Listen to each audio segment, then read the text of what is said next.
Thank you all for being here. Welcome to Crypto Fashion Week 22. My name is Greg. I'm one of the organizers. Apologies for the delays. We are just having a few technical difficulties, but I think that we have most everything straightened out now, and we appreciate your patience. We have two wonderful panelists today that are going to speak to us a little bit about our subject, avatars and identity. We have Beenish Saeed, who is hopefully in the room. It's a little bit tricky sometimes with usernames. Apologies. If you are here, please feel free to unmute yourself and say hello.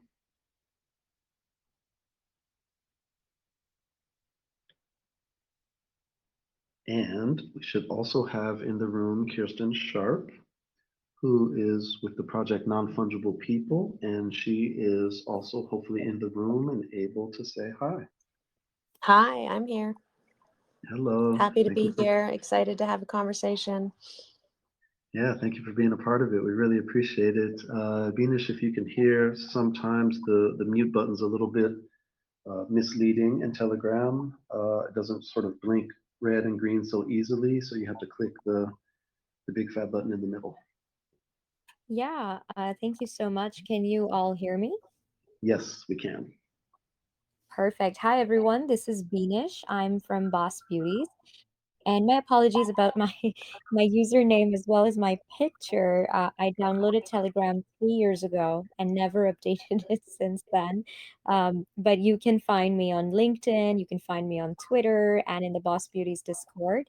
So yeah, it's a huge honor to be here. Thank you so much. Yes, thank you, and thank you for reactivating Telegram for us. Everything old is new again. So yeah, we just wanted to again welcome you both, and looking forward to hearing a little bit more about your projects, about the way you're sort of coming to the your particular angle with regards to avatars and identity, and also hoping to learn a little bit more about you in general in terms of how you came to the work that you're doing at this particular moment in time. So, just for everyone to understand, our conversations, our panel discussions here at CFW are very laid back, very much informal. These are not necessarily structured interviews. And when it gets a little bit closer to the end of the panel, we certainly invite comments or questions from anybody that's listening in. So I don't know if either of you would like to start, but maybe you can tell us a little bit more about your particular projects and how you came to work on them. Keeping in mind that obviously Boss Beauties and Non-Fungible People are names that will sort of ring loud for a lot of us in the space that are following what you're doing. But feel free to introduce for those that maybe don't know the names, if either of you would like to begin. Why don't you go for it, Yeah, B? okay, of course. Thank you so much, Christine. Yeah, so Boss Beauties is it's more than an NFT collection at this point, but Boss Beauties is basically a brand that empowers women and girls with the help of cutting edge collaborations in technology, creativity, and leadership. And the whole history behind Boss Beauties is that it actually started with My Social Canvas over 10 years ago, which our co founder Lisa Meyer started in order to provide women and girls with mentorship and scholarship opportunities in order to help them create and design the careers they love and they dream about. So 10 years later, Lisa then launched the Boss Beauties NFT collection, which is a collection of 10,000 portraits of females, all in a power pose, and they represent different career traits. And one of the most defining parts about Boss Beauties is that a woman can be everything she wants. And as we talk about identity and avatars today, I think this is going to be extremely relevant to that. Because if you look at the Boss Beauties NFT collection at the very basic level, there are chefs who are also lawyers, there are presidents who are also artists, and so on. So there are some pieces of artwork that represent just one career trait, but then there are some that represent multiple in one portrait. And that is exactly what we are trying to raise awareness about, which is that a woman can be everything she wants. And to also eradicate any self-limiting beliefs that girls and women have, that, oh, I can only be a doctor, I can only be a wife, I can only be a mother. It's about basically believing and raising awareness that a woman can be everything she wants. And then over the last few months, Boss Beauties have seen a lot of success in the community, in the NFT space, and also beyond that in the real world, because our Boss Beauties are the first NFTs to be on display at the New York Stock Exchange. And we have some amazing partnerships with Marvel, Rolling Stone, Barbie, Hugo Boss, and Neiman Marcus, and so many others. And with all these partnerships, we definitely want to spread the message of Boss Beauties out into the world. We are on our way to becoming a household brand where we definitely want to see women and girls being represented across all industries. And a portion of the proceeds also goes to funding scholarships for women and girls. So we are extremely mission driven with a focus on going global as a household brand around the world.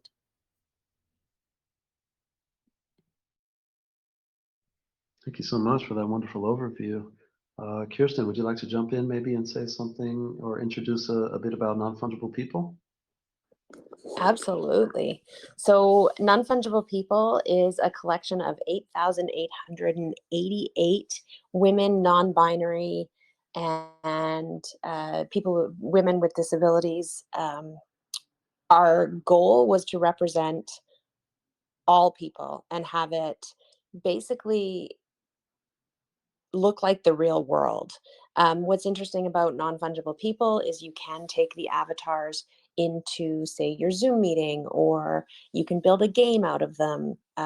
They are built with DAZ people. So we used DAZ 3D is not only a software, but it's also a marketplace. So you can buy hyper realistic characters and clothing, and you can create renders. We've been used in storyboards for The Mandalorian. We have customers who are hobbyists, we have customers who are professionals, and they take our assets and create art in all different forms. So we have taken some of the women from our, what we call our tier one characters, and created non-fungible people that really was hoping to bring new people into the NFT space and really, like Boss Beauties, celebrate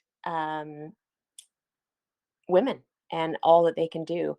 We are very, very early into our roadmap. We just revealed a couple weeks ago our partnership with Champion, which was super exciting. We have a partnership with Louis Monet, and we have many, many partnerships to come. You can see our roadmap online, and you can check out, obviously, our collection on OpenSeas. And for me, you asked how we got involved. I have been working for DAZ since June of 2020, so almost 2 years. I have been in the animation industry since 2004, with a sharp pivot to radio for about 2.5 years. But as if you can see my avatar, I use a wheelchair. I have since I was 14 years old. I had a skiing accident, and I have been on a crusade to redefine normal in so many different ways, and really just teach everyone that everyone has a purpose in this life, and we all want to be ourselves. We don't want to hide who we are. It's sort of society who brings that lens to be ashamed of who you are. The questions I've been asked all my life, having a disability, you can do that all the time. You're too pretty to be in a wheelchair. You inspire me. Yet, I mean, I just get up and go to work. I do a lot of things that are kind of crazy. I'm not sure that I would have done them if I didn't use a chair, like bungee jumping in my wheelchair, scaling buildings. I play wheelchair tennis on the international circuit, lots of different things. But I think I push myself to teach others what is possible in their own lives and also in the lives of those with disabilities. So we do have characters in Non-Fungible People that represent people with disabilities. We have people who are blind, amputees. Um, our unique is a gamer girl who uses a wheelchair. We have one of the base characters who has Down syndrome, and we represented people of all races. So we're really excited about this. And again, really empowering women. And up to 50 grand of our proceeds goes to organizations that celebrate women in tech. Yeah, thank you so much for opening the door toward discussing identity and representation and visibility. These are things that are really important to us at CFW. And obviously, this is something that we want to get into in the conversation. But before we go further, I just want to circle back around and give Beenish an opportunity to also speak a little bit about how she came to the Boss Beauties project. And then we'll sort of meet in the middle in continuing to discuss identity as it relates to Boss Beauties, if you don't mind. Yeah, absolutely. And I think I just changed um, my name and my picture, so it looks better now. But yes, absolutely. So my background is actually in law and business, and I'm also a technology author. And additionally, I co-founded this nonprofit called Like-Minded Females 3 years ago in the UK, and I expanded it to Canada. So I was already extremely passionate, especially as an immigrant, about representation, intersectionality, and the next phase of growth for women in the world of raising capital and really building world class companies. And so, with my background as a Pakistani as well, I have always been passionate about passing the torch and helping more and more women and girls like myself come forward and be a part of a world where there are better economic realities that we are creating for them. So all of this, really, really motivated me to jump into the world of NFTs because I saw one of my most favorite female VCs just last year. She bought an NFT, and I absolutely loved that. And you say that actions speak louder than words, and that really, really had an impact on me because I saw that. I saw trust in NFTs, I saw credibility, and so I jumped in. And Boss Beauties was literally the second project that I came across. They were extremely early. So I became a part of the community. I was one of their earliest supporters. I built a good relationship with the team, understood what their goals were, and then they minted and everything went very smoothly. And then they announced their partnerships with the New York Stock Exchange and Marvel. And I felt that, I had taken the time to really understand the team, their goals, the success of the mission as well as the community. And it really, really felt like a dream opportunity to be a part of something like that. So I was working at a technology company in revenue operations, and I had a really good relationship with the Boss Beauties team. So we started talking. And so over the course of a few months, we chatted about opportunities and things and how we could mutually bring benefits to Boss Beauties as well as to ourselves. And that is how I landed the role of director of operations at Boss Beauties. And now I it has only been 2 months actually in this role, and I've already been a part from start to launch of huge partnerships like Neiman Marcus, Barbie, and Hugo Boss. And I'm also a part of the other things that are coming up and what we've already done. So that's actually how I got into the space of NFTs, and how I got into Boss Beauties. And while all this was happening, I was definitely investing my time and my skills in other women led NFT projects as well. And I really, really understood the scope of the market and the opportunity for women, underrepresented groups, and non binary people. And that is how, when I saw how Boss Beauties touched upon intersectionality and representation in different ways in their digital artwork, and how, owning a Boss Beauty, which is a Boss Beauty of color, brown skinned Boss Beauty that looks like that is an astronaut and is a woman. And now that it's hanging at the New York Stock Exchange, as an example, I have talked to the person who owns that Boss Beauty and how much it's amazing for them and their daughter and everything. So I really feel that we are we have started that leap into the world of digital avatars and representation, even with the help of the physical world. And I definitely see Boss Beauties walking the runways and being a part of amazing things on Roblox and so many other platforms where people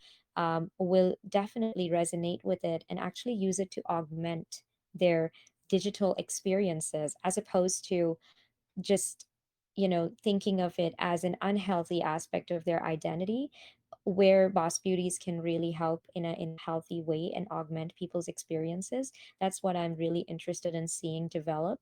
And I really feel that how the intersectionality is represented across the artwork is so fantastic, because a lot of iconic global brands like Barbie and Rolling Stone and others have partnered with us, especially because of this, because they really see that there is representation, and they really see that people are resonating with it, and it's also helping their goals as well, where an international company, a globally renowned company, can confidently get up and say, yes, I would like to work with this brand, or yes, let's enter into a licensing agreement or something similar. So I think all of those aspects have been very powerful for my personal career journey and growth, as well as the way I see the future of our holders and people coming in and getting a Boss Beauty. Yes. So, Beenish, you mentioned intersectionality a number of times. Appreciate you bringing that word to the table and reemphasizing it. I would love to talk a little bit about interoperability, which is something that Kirsten mentioned. So let's maybe shift gears a bit and talk more about technology and talk more about world building and I guess crossing over into multiple worlds. Could both of you tell us a little bit more? I mean, Beanish, for example, you mentioned Boss Beauties walking runways. And Kirsten, you mentioned non-fungible people being able to be, be represented on video calls or whatever it might be. So maybe you can both talk a little bit more about the technology and the processes that underlie your respective avatar projects, how interoperability plays into it. What are some of the exciting things that you will be able to do with these avatars? What are some of the exciting things that you can develop? Maybe if you can sort of give us any hints or any alpha about what's to come. Yeah, for those in the audience that would love to hear more about the technical side of things. Sure. So because we brought these in from DAZ 3D, these are all fully rigged functioning characters that you can bring into many different programs. Unreal, you can bring it into Maya, you can play around with your character, you can bring it into DAZ, you can bring your avatar. Say you don't like the clothing that they're wearing, you can bring that in and change it and purchase a different item and have it be your avatar on the world. We've already offered the ability for people to come in and choose a number of upgrades for free if they didn't like the hair of their avatar or the eyes or their expression. People are able to download their rigged character and play around with it. We've seen some pretty cool things because it's a profile picture. You don't get to see exactly everything that's in your avatar, so you can bring it into DAZ, open it up, see what they're wearing. Some of them have prosthetic limbs, or some of them have wings. One of them is a centaur horse, so you can bring it in and see some pretty cool surprises, and then use this avatar to represent yourself, um, as I said, on Zoom calls or however you want to see yourself in the metaverse. And it's really exciting to be able to be a woman and be represented as who you see yourself, or maybe who you want to be.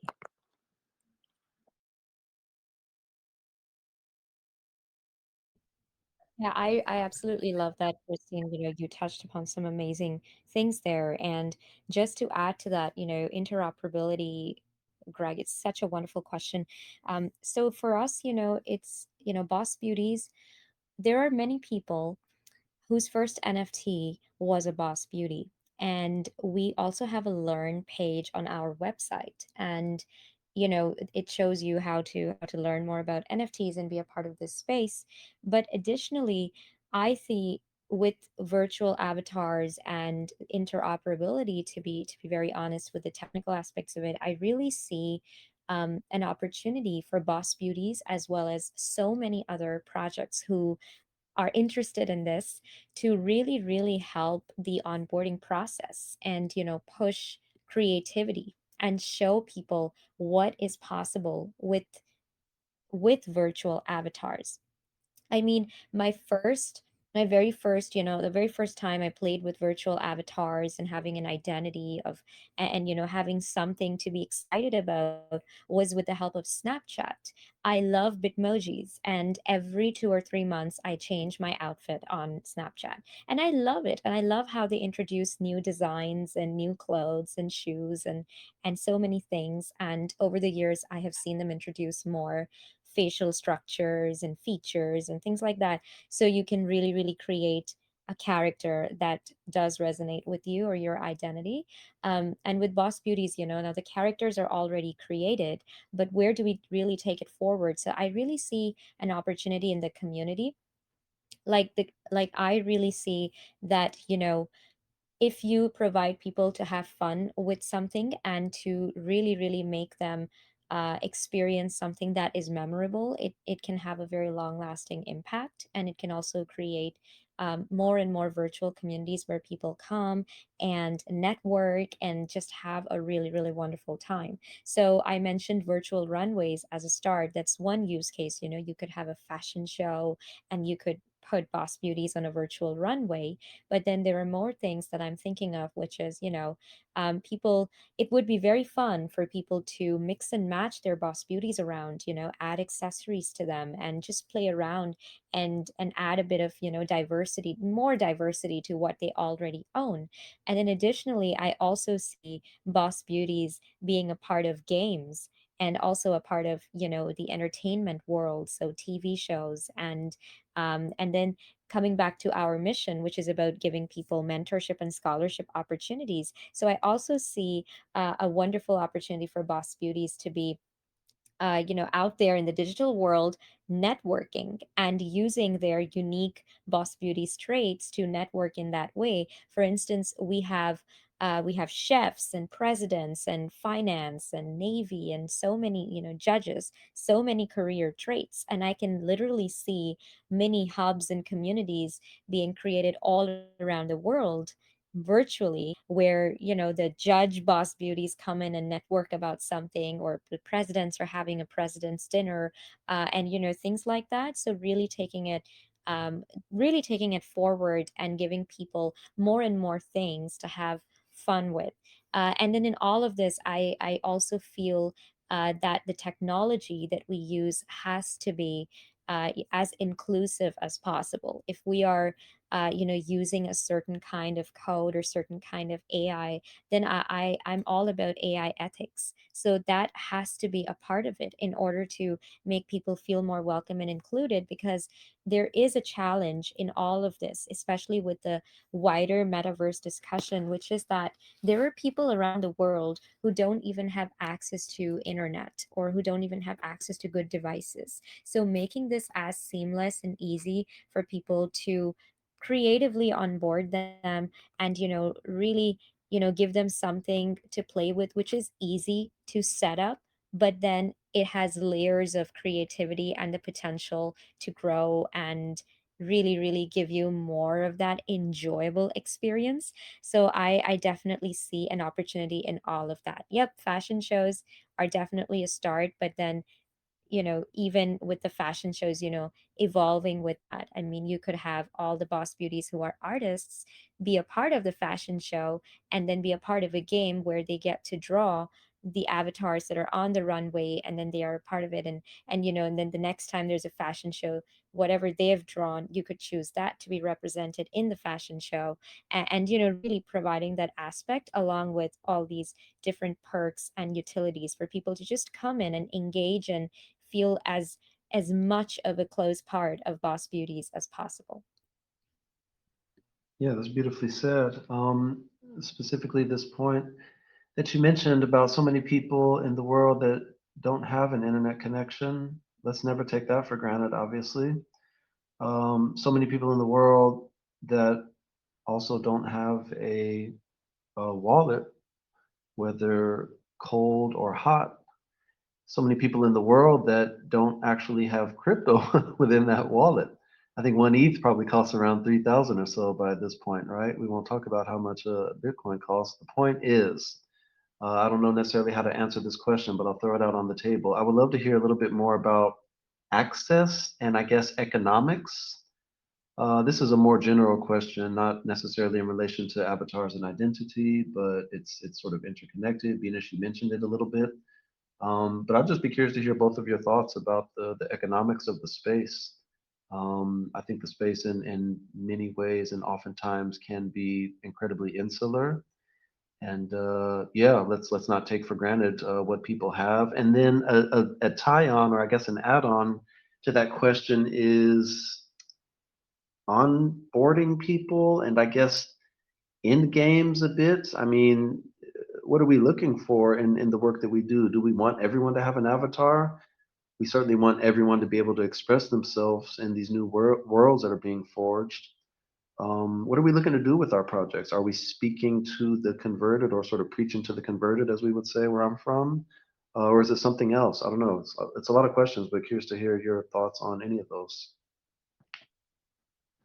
I think not only is it inaccessible to many, but it's scary, it's frightening. There's a lot of I not to be completely negative, but there's corruption out there. There's a lot of people trying to steal your wallet. There's a lot of people with fake um, collections. There's a lot of rug pulls. For those listening who don't know what a rug pull is, and a company that comes in, sets up a number of NFTs, and then sort of takes off with everyone's money.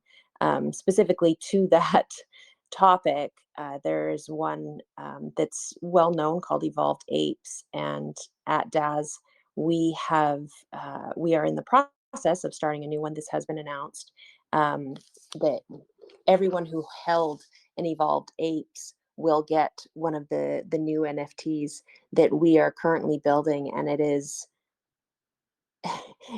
the story and the lore is based on this rug pull, which I find very interesting because we care about people and what they get. Non-fungible people specifically, we wanted everyone to be able to have access and to have fun. So not only those who held the NFT, but we ensure that the brand partners that we choose, there's also part of the roadmap that everyone can get involved and have fun. For example, with Champion, there was only 10% of the NFT holders that was received a bronze, silver, or gold add-on.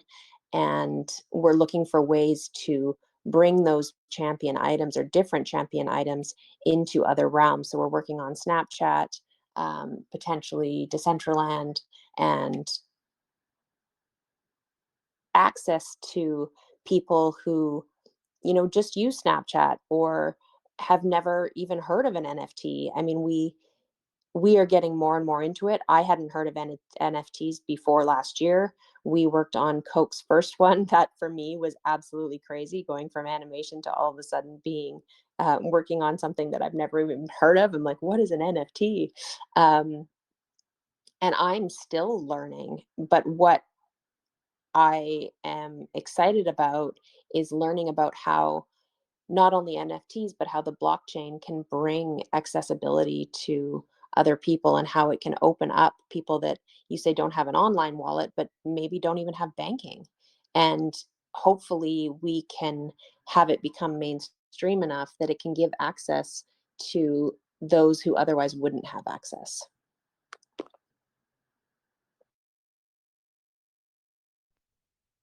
Yeah, absolutely. I really love that, Christine. And to add to that, I also know that there are around 4 billion women in the world, and around 1 billion women are actually unbanked. They don't have a bank account or anything like that. So, and that's just the women. I mean, there are non-binary people, there are men as well who don't have access to most essential things that can give you access to the world of NFTs, digital avatars, and so on.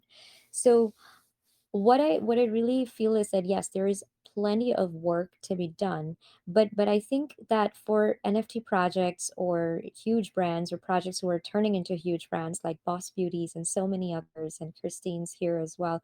Um, I think it's really important for all of us to really, really partner with other brands and communities that are open to talking about access, but also that are open to reducing the gender digital divide and really, really getting to the bottom part of this problem and going to grassroots communities and providing better internet access and better devices and education around that. So we really, really, need to start turning to household brands who can really make that kind of an impact, which is why working with Hugo Boss and Neiman Marcus has actually been pretty awesome for us, because what we did with Neiman Marcus was that we recently launched the Boss Beauties Role Models collection in honor of Women's History Month.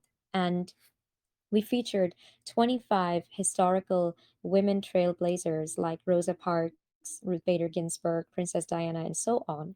And so Neiman Marcus picked four of those women, including one who is their own co founder, Carrie Marcus Neiman, who founded the company.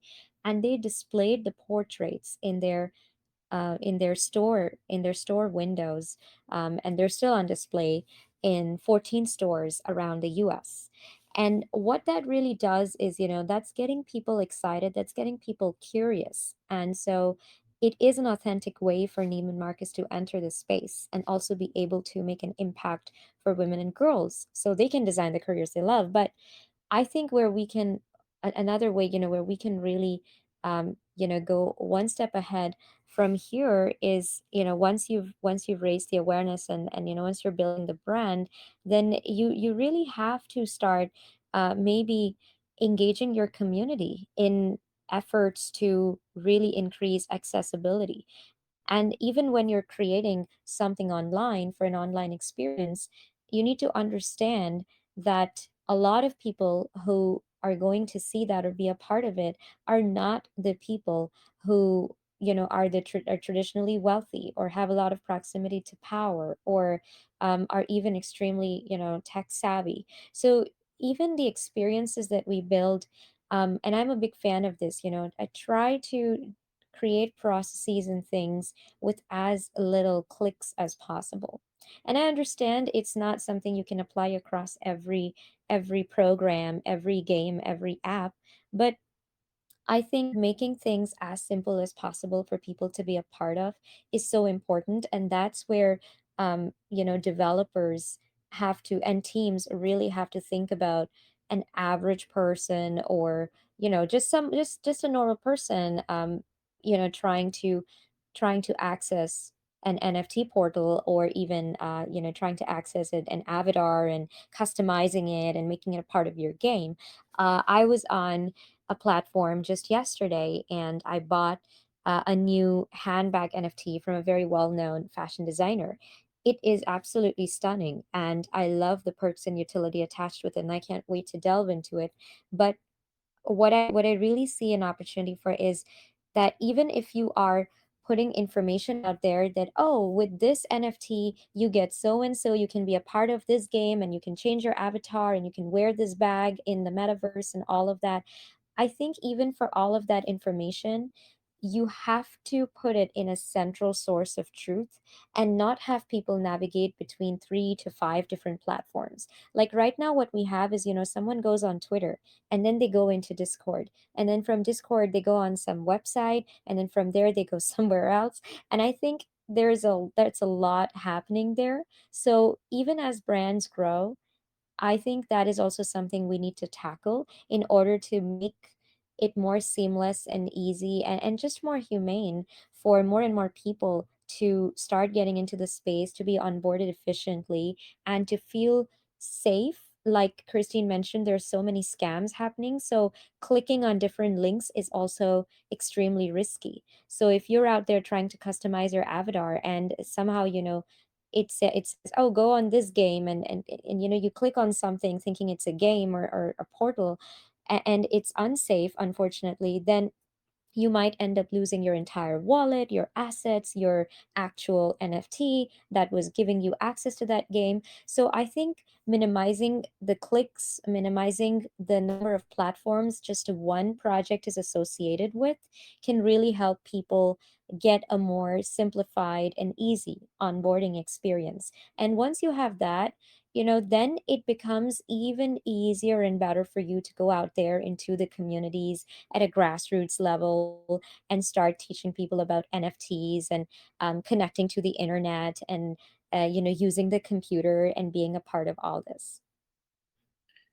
Beenish, can I ask you a question regarding what you said about a single source platform? You don't mean centralization, right? It can still be a decentralized um, project without a completely centralized location. Can you speak more to that? Because for some that are just learning, or maybe even people who are in the audience right now, they may not understand the difference of and how you mean that. Yes, most definitely. And what a great question. Yes, so I'm not advocating for centralization over here. When I say central source of truth or place, for me, the source of truth is always going to be the blockchain. End of story. But when I actually look at the technical experience, the user experience, that's what I'm actually touching upon. And when it comes to the user experience, it's definitely going to be on the blockchain, and it has to be decentralized, it has to be community driven, in the design and the questing in a game, for instance, like Cool Pets. They do this questing, Cool Cats and Cool Pets. Whatever it is that you do, of course it has to be community driven and decentralized, but it's just the different tools that you use in creating that experience is what I'm really talking about. I mean, if you really want more and more people from the outside world to be a part of this, you have to make this easy for them, right? You have to publish documentation. We should even be writing books. We should be writing about this in magazines as much as possible. And we should really put the education out there.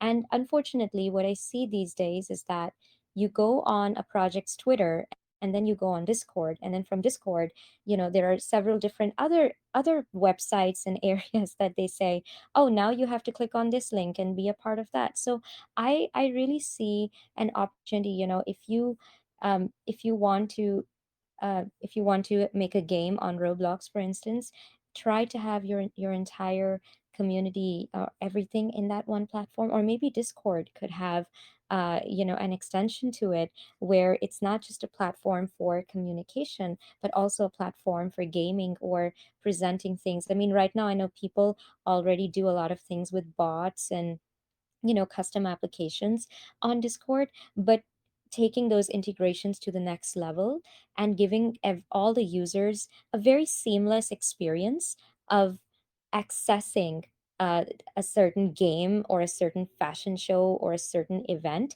where you can go and represent your avatar and customize it, and be a part of it. That's what I'm actually touching upon, where I just want to see a creative and an easy way for people to be a part of this. Like, I want to go to my grandma and give it to her and see if she is able to handle it, let's say within an hour, if she is able to understand it. And if she does, and she can find everything later on, then I will feel so much better, right? I will feel like, wow, I was able to help somebody from a different generation be a part of this. And so that's the thing. People talk about mainstream, but when you talk about mainstream, you can't just be focusing on one single age group or one segment of the market. You have to look at all the diverse populations in different segments. So that's what I'm actually talking about here, that the user experience has to be so easy and seamless that if you can manage it from one application or maybe two applications at most, it's probably better than trying to manage it from five applications that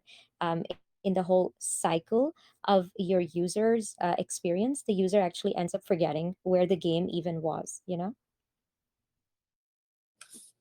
Very cool. Thank you for addressing that.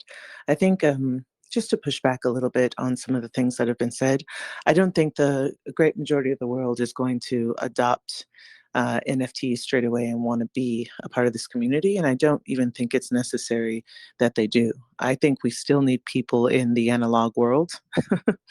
I think we need folks who are able to express their values in ways that are not in a digital context. And I hope that in the NFT space, so I'm speaking about what I hope, and I would love for Kirsten and Beenish, you guys to speak about your hopes for the space. And so my hopes for the space, my hopes are that people will be educated about it, as you said, Beenish, and then from there be able to make an educated decision on their level of involvement. I think there are certain cultures and certain belief systems that don't necessarily align with a digital existence or with being DeFi. I think some people will want to continue trading with cowrie shells or continue trading with corn or continue trading with their local currency. And I think there are going to be people, even if and when all currency goes digital, will still have something physical that's valuable to them, that's steeped in their culture, that they'll want to use as a system, trading system, or financial system. I think education is super important, but as we educate people, we need to allow them to incorporate their own ethnic and cultural values and not sort of operate as one state under DeFi or one nation under NFT metaverse. So that is my highest hope for the space as we think about integrating people, because I think that there are cultures who have been here for thousands and thousands upon thousands of years, and they've understood how to remain here and how to keep their culture growing and how to stay living, right? So this, as we think about even avatars and metaverse and all of these things, I think we have to also really be considering the traditions that have been here and look to integrate those traditions instead of usurping them with this new and better digital way of being.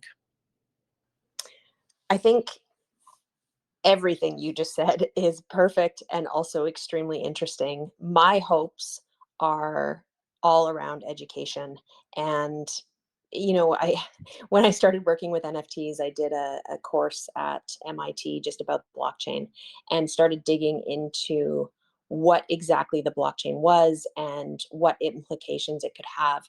And there were a ton of startups that had sprung up using the blockchain and integrating all these different forms of different areas of sectionalities, different industries. We're talking like healthcare, uh, banking, real estate, nonprofits, um, helping bring aid to other countries, all working on the blockchain because of how well it was built. All new technologies bring with them issues as well. But I think what is really unique about the metaverse and this space is the opportunity for education. We had one of our community members, I'm not even sure how she got started with Non-Fungible People, but she listened to every Twitter space. She was in Discord. She was everywhere. And she lived in the middle of the United States. I'm forgetting which city, but she worked with inner city youth. And what the Avatar collection meant to her was it was her opportunity to bring education to her students. They were Black students, and they now had this opportunity to see themselves in an NFT collection on the internet. And that to me is where this becomes important. Um, I hope one day that it would be accessible to all. I hope that all the cultures and communities get to keep their traditions, but I would also like the opportunity to learn about them. There are so many different aspects and avenues and things that people hold true. Like we have a mayor here in Vancouver who is really, really, really working to keep the language of the Indigenous peoples. And what an opportunity to be able to have the internet, to be able to teach someone halfway across the world about the indigenous people's language of British Columbia. We wouldn't have that opportunity without that. So with all its downsides, I'm really hoping that the upsides and the wins that we'll gain from this space outweigh the negativity, and I hope we grow from that negativity and change it into positivity and really teach people about inclusion and that we're all people and we're all trying to live together, and as I said before, really trying to redefine that word of normal and not forget where we've came from, not forget the negativity, but to celebrate it and to help to change it and teach. Kirsten, I don't want to celebrate negativity. Just as a Black woman who's also queer, I don't want to celebrate negativity. I think it's important to learn, from these histories that we've had that are not good, but we need to celebrate our progress only. That's my opinion. And I'm sharing that because you brought up like Black people and um, ingenuity and negativity. Like the internet is here. A lot of the same talk around metaverse is the same talk of internet. It's exactly the same sort of like rhetoric. And so what feels important to me is that we don't celebrate negativity. Like if people want to learn about cultures, we have the internet. Like we have Google Scholar, we have MIT Online, we have Harvard Online.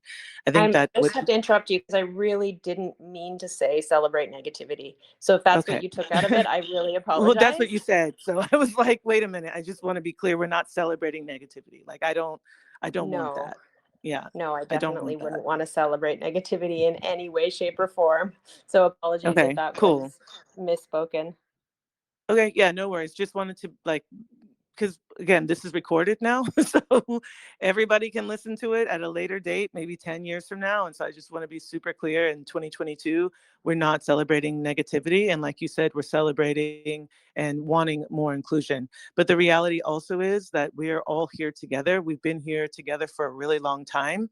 If people want inclusion, then inclusion will happen, right? Before we were talking about inclusion, we were talking about tolerance, right? So these words keep changing around a certain energy or behavior or consciousness. And we aren't really looking at or asking people to address their consciousness.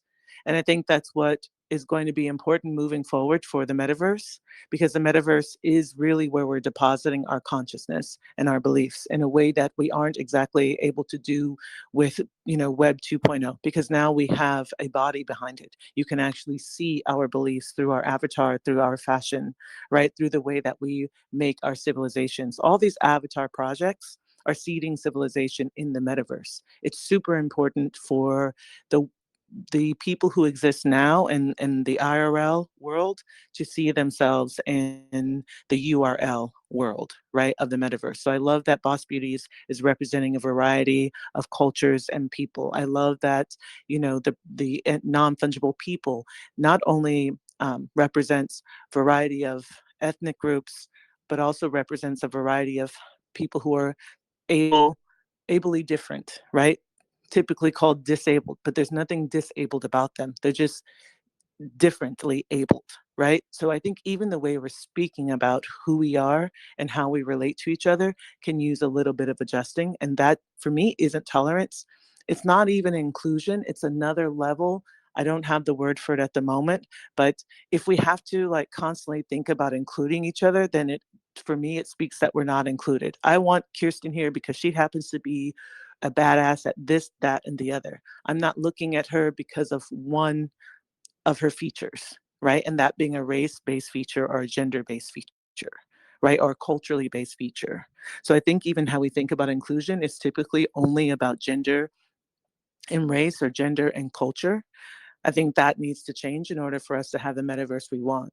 There's already folks making projects like Meta Slave, where they're intending to sell NFTs of Black people, men, women, and children on the OpenSea platform, right? There's already Floydies That's NFT projects hilarious. about George Floyd, right? So there are people who don't have the consciousness to really move into the metaverse in such a way that it becomes this place where folks are educated and folks have more choice and agency. So again, these highest hopes are that people can show up as their full selves, from their, cultural selves, from their inherited legacy selves. Many people have complicated histories from being on the planet, having to move place to place, and you know, they've inherited different cultural beliefs now. Like there's Ukrainian people who are moving to parts of the world that they have never been before. Now they're planted there. They have to deal with the cultures there and deal with understanding, deal with all kinds of new things, right? So um, I think that when we think about metaverse, we need to take these sorts of complications into consideration.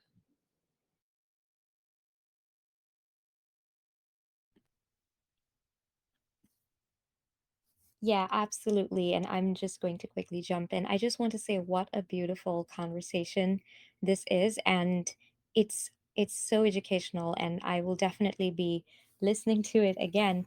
But yeah, I mean, I'm going to share something very personal. Just as I'm a Pakistani woman, and I moved from place to place myself growing up, and we had the wars in Afghanistan and Iraq just happening next door, and now also in Kashmir, and then up north in our country. And I have definitely been on a school bus where, there was a bomb blast in a different area, just in the vicinity, and thinking, am I going to make it home safe?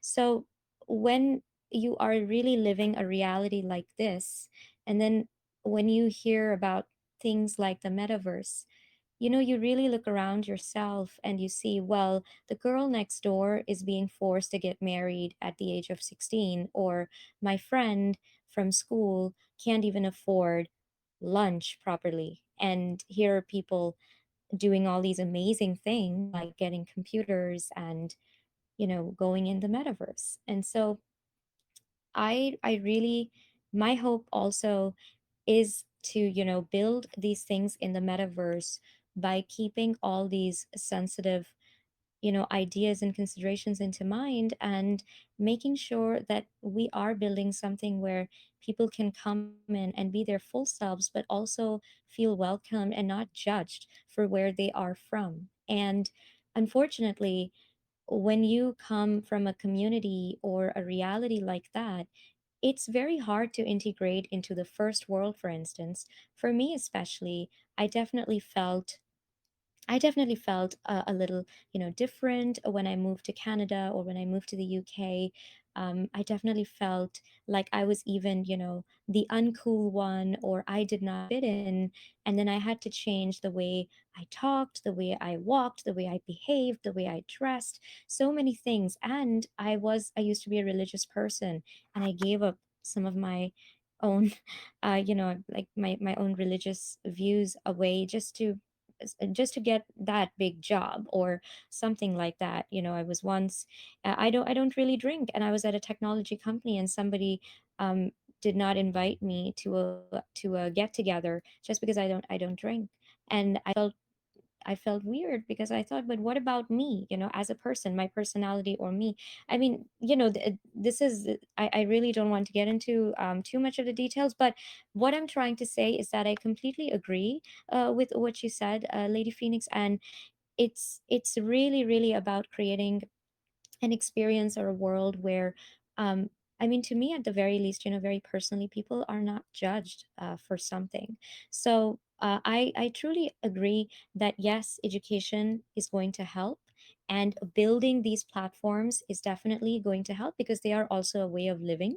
They also provide a source of income and living for so many. So definitely increasing that and giving people more financial independence, more opportunities to make better economic realities is absolutely wonderful.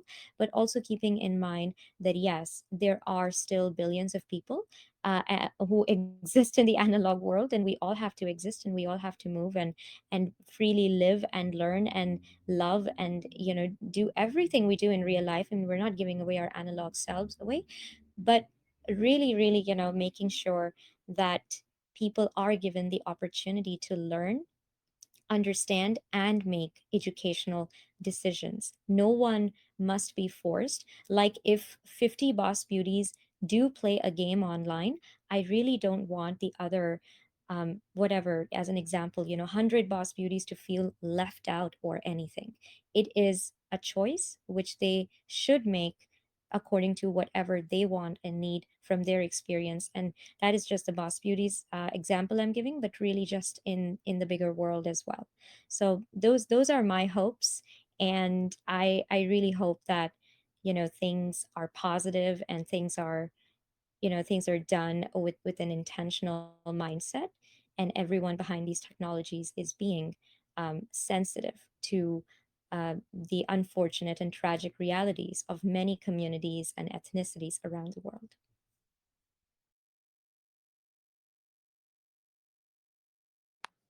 Amazing. I used to live outside of the country in a place where there was a lot of bombing at the time, and I was in a bombing, and I will never forget what that felt like, to know if I'll ever see like my family members again. And yeah, so I can definitely empathize with what you said. I also don't drink, but people manage to invite me everywhere. Just tell them to have kombucha or Perrier there. You don't need there's all kinds of non-alcoholic drinks that get mixed with alcohol. So um but maybe they call themselves respecting you, and not inviting you. But yeah, there's all kinds of kombucha and non-alcoholic beverages that mix really well with people who like to drink. So um, there are a lot of people who are very successful in this world who do not drink. Please, Beenish, you seem wonderful. It's my first time meeting you. Never give up or change who you are to fit in with a system, especially a system that doesn't even respect themselves, right? There's a lot that happens in the Western world where people are trading their honor for a meal, trading their honor for a job, trading their honor for a slap on the back from a person who is more confused about life than when they first came into this world, right? And they're a full grown professional person.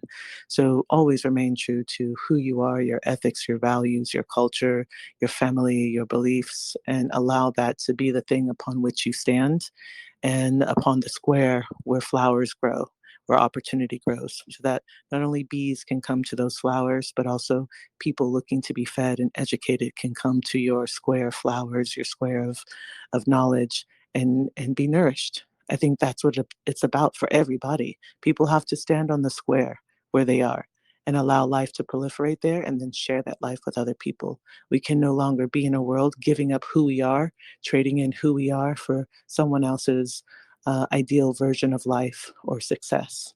That's not going to work. The future requires us to be wholly ourselves and show up in the full integration of what we've learned, who we are, and what we're trying to offer someone else as a means of, hey, here's what I learned, what I know. I'd love it to share with you, to elevate your learning, and then you get elevated by them helping you to get more knowledge. That's it. That's the future. Anything else won't work. Thousands of years have shown us that. So we need new agreements as a humanity, and we need new and more loving and united ways of being with each other. For me, that's the metaverse, and without those agreements and without that level of consciousness, metaverse won't work. It'll be nightmare 3.0 of this world we already live in. So that's my 2 cents. I feel complete, and we'll stop talking and allow Beenish, Kirsten, Greg to close us out. Thank you so much for joining us on Crypto Fashion Week 2022. Would love to hear your final thoughts before we end. And yeah, everyone in the audience, please feel free to join us again tomorrow. Thank you.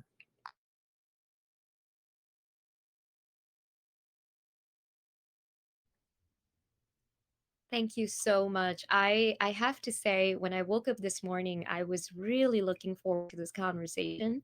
And for the first time in a few weeks, I wasn't sent any questions. And I was so excited because I thought, yeah, let's do this. This is going to be so authentic and beautiful. And I am, I mean, I'm probably going to go and cry in a little bit, and I have a meeting, so I have to jump really quickly. But I have to say, no one has ever said words like that to me in the last 2 to 3 years, honestly, where I have just felt remarkably welcomed in a way where, I feel like my just me, where I'm from, and not the Beenish from Canada or the Beenish from the UK or the Beenish who is the director or, whatever.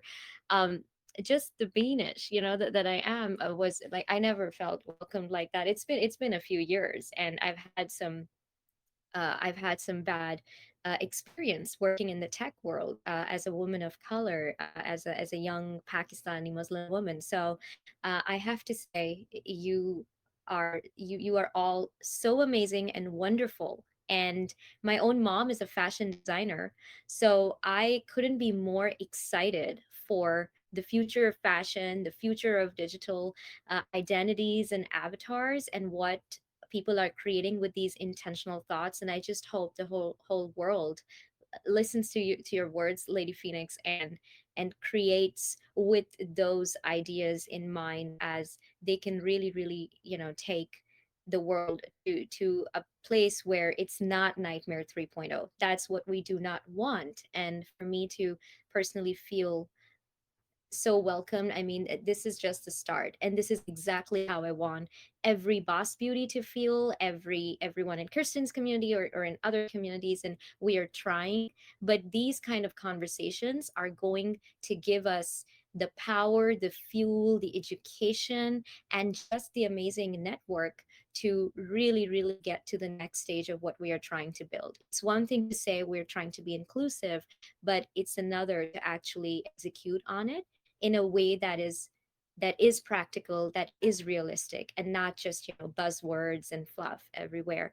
So with that, I would just say thank you so much for the honor and the respect.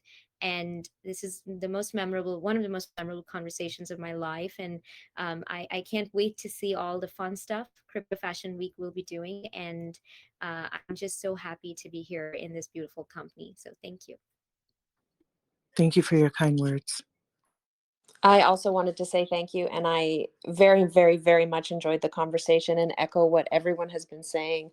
I think education is so important, and really getting away from the term buzzwords and ensuring that we're not creating tokenism. We actually mean what we say, and we stand behind what we're doing, because we need to create change, and there's so much more ahead of us. And I'm just really, really, really glad to be in the room with people who feel the exact same way. And it's exciting to see what change we can make going forward. So thank you. Thank you, Kirsten. Thank you all. And I just want to say it's been a really beautiful conversation, and we fully hope that all of you can join us for our next panel, which is going to take place today, just a little bit later today at 5 p.m. Eastern, 10 p.m. Central European. That will be a panel called Platforms 3.0. You can find more details about that on our website. The schedule is up, cryptofashionweek.xyz. And we look forward to doing more exciting things with all of you in the space. So that's all from me. And again, thank you so much.